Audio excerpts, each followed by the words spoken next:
Unidos y el señor Rodrigo Pacheco. Señor Pacheco. Mi querido Francisco Sea, mi Paco, con gusto de saludarte en esta tarde de mucha información en este miércoles. Y bueno, varios asuntos. Uno de ellos ya esperado es la decisión del Banco Central de la Reserva Federal de los Estados Unidos, que como se anticipaba decidió mantener sin cambios la tasa de referencia, la deja en 5.25%. Ayer te contaba que la inflación en Estados Unidos bajó a 4%. Esto era pues clave, digamos, ya indicaba que no había mucho margen para el Banco Central de la Reserva Federal en cuanto a mantener la tasa de interés sin cambios. No obstante ello, bueno, pues interesante lo que señala Jerome Powell en el mensaje, porque dice que podría haber más incrementos para controlar la inflación de una vez por todas, aunque la inflación en Estados Unidos ha venido bajando desde sus máximos de 9.2%, te digo 4%, sigue al doble del objetivo del Banco Central de Estados Unidos, que es 2%. En el caso de México, nada más recordar que es de 3%. Además, la inflación subyacente allá en Estados Unidos todavía está en 5.3%, no está bajando, tampoco lo está haciendo en México. Y bueno, pues dijo Jerome Powell que todavía podría subir más. Mira, aquí tenemos un fragmento de lo que dijo. In light of how far we've come in tightening policy, the uncertain lags with which monetary policy affects the economy, and potential headwinds from credit tightening, today we decided to leave our policy interest rate unchanged and to continue to reduce our securities holdings.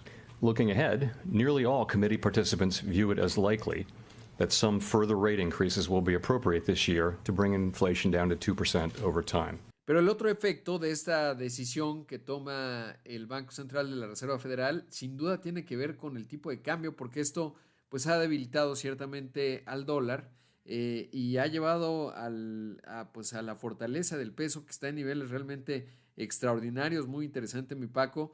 Estamos viendo un dólar que se cotiza el interbancario en 17 pesos con 08 centavos. Ya estamos en niveles de diciembre de 2015. Realmente extraordinario. Hay obviamente unas condiciones importantes que tiene el peso mexicano en términos de los dólares que entran vía las exportaciones, que son muy potentes, vía las remesas que acumulan 60 mil millones de dólares, vía, por supuesto, la inversión extranjera directa que va llegando como efecto del nearshoring, vía la inversión de cartera por el diferencial de tasas. Recordar que la tasa en México está en 11.25%, hay un tremendo distancia, digamos, brecha con respecto al rendimiento que paga Estados Unidos, y eso está ayudando. Por eso se está dando esta apreciación del peso de 0.75%, que no es distinta de la que estamos viendo de otras monedas, poquito mayor, por ejemplo, que lo que tiene el real brasileño, 0.41%, o incluso te diría el dólar canadiense, que se aprecia con respecto al dólar 0.10%, así que pues niveles realmente extraordinarios, 17.09, y bueno, pues la vieja discusión, qué tan bueno o malo es. Yo sigo pensando que en el global es mejor porque nos ayuda con el tema de la inflación, dado que tenemos déficit en la balanza comercial y que pues buena parte de lo que importamos todo está denominado en dólares, y a partir de ahí, bueno, pues eso nos hace competitivos, en alguna parte lo compensa, aunque evidentemente tiene algún impacto en el tema de las exportaciones, pero sobre todo, por ejemplo, en el turismo, que también es un generador de divisas importantes. Pero bueno, pues vaya dato en dónde está el tipo de cambio en este momento. Otros temas también importantes, Paco. Hoy me dio mucho gusto entrevistar a uno de los empresarios más emblemáticos de América Latina. Se trata del empresario Marcelo Claure, que lanzó hoy justamente desde Nueva York el Bicycle Capital, un fondo de capital de riesgo para startups maduras o emprendimientos maduros. O sea, estamos hablando tipo Confío Kavak, que él fue el presidente de SoftBank en América Latina y pues hizo justamente las inversiones, por ejemplo, en Kavak, etcétera. La ola de unicornios que tuvimos en parte se debe a su trabajo al frente de SoftBank. También estaba ahí Carla Berman, que ya tampoco está en SoftBank.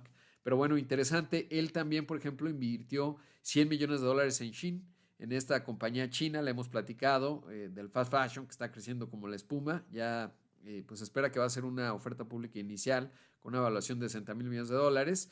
En fin, es un personaje de primer orden y lanza este fondo que se llama Bicycle Capital de $500 millones centrado en América Latina, muy interesante, y este es el primero porque estoy seguro que va a haber más. Me decía él que lo hace en un momento clave porque evidentemente con el aumento de tasas se ha secado el capital de riesgo en América Latina y todavía hay un enorme potencial. Mira, esto es lo que me dijo cuando le preguntaba qué es lo que deberían tener los emprendedores en América Latina, obviamente México y Brasil siendo dos de los mercados en donde tienen puestos los ojos, y esto es lo que dijo Marcelo Claure hoy temprano en Imagen Empresarial. Creo que tenemos que pensar un poco más grande, ¿no? Y creo que antes era difícil decirle a un emprendedor que piense en grande cuando no habían ejemplos para seguir. Hoy día tenemos el ejemplo de Nubank, mejor banco digital en el mundo, creado por un colombiano. Tenemos el ejemplo de Mercado Libre, creado por un argentino, que es el marketplace más importante del mundo. Tenemos Kavak, que es un marketplace de autos que no solo está en México, pues ya es un jugador internacional, creado por un venezolano, pero la empresa es creada en México. Entonces ya tenemos lindos ejemplos para que los emprendedores puedan pensar en grande como ellos. Es difícil ser el primero. Así que pues sí, lo que a veces nos falta es ambición en términos de la escala que podemos llegar a tener como país. Sin duda importante ese aspecto, Paco, y sobre todo qué bueno que pues yendo a contracorriente me decía también Mauro, porque obviamente ahorita el capital de riesgo está secando. De hecho, entidades, fondos de capital de riesgo como SoftBank pues están repensándose, incluso allá están haciendo recortes, pero bueno, pues distinto lo que está haciendo y no es menor la cantidad, $500 millones. Así que con eso pues va a buscar apalancar la innovación que está ocurriendo en América Latina, sobre todo en una etapa en donde nuevamente y como siempre parece reiterado, pero es como hablar de la electricidad, los modelos de lenguaje natural y la inteligencia artificial y lo que eso pueda ocurrir con respecto a México. Así que bueno, pues ese es otro de los temas clave que se están dando y que hoy se anuncia de manera significativa.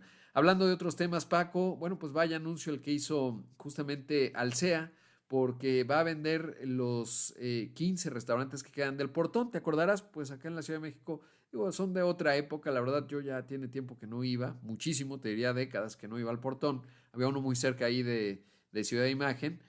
Pues ya los va a vender, y dos de Corazón de Barro, esos sí no los conocí mucho. Alsea en 2013, te acordarás, compró de Walmart de México en 8,200 millones de pesos a Vips. Eso incluía obviamente las propiedades del Portón. Y en ese contexto, pues tenía 90 restaurantes, claramente los fue achicando. Y ahora, bueno, pues ya estaría haciendo decisión. Vamos a ver quién se anima a comprar el Portón. Es una marca muy posicionada, obviamente, y eso, bueno, pues puede resultar interesante desde esa óptica. En otros temas, mi querido Paco, y cambiando de industria, durante la Toyota Technical Workshop, esta fabricante de automóviles de las más grandes del mundo junto con Grupo Volkswagen, anunció Toyota una serie de nuevas tecnologías que buscan transformar la movilidad, tomando en cuenta los tres pilares que están viendo, que es la electrificación, clave, inteligencia artificial y por supuesto diversificarse. Y es que Toyota cambió de presidente recientemente y están haciendo una apuesta fuerte obviamente ya hacia la electrificación, que con Kio Toyoda pues había quedado relativamente pendiente. Así que pues nada, está avanzando ello. Afortunadamente, te acordarás, te contaba, así, y anunciaron una inversión de poco más de $300 millones en la planta de Guanajuato para fabricar la Tacoma ya en la versión híbrida. Y eso, bueno, pues es buena noticia para México porque formamos parte de este momento de transformación de la industria automotriz que tantos empleos genera en México.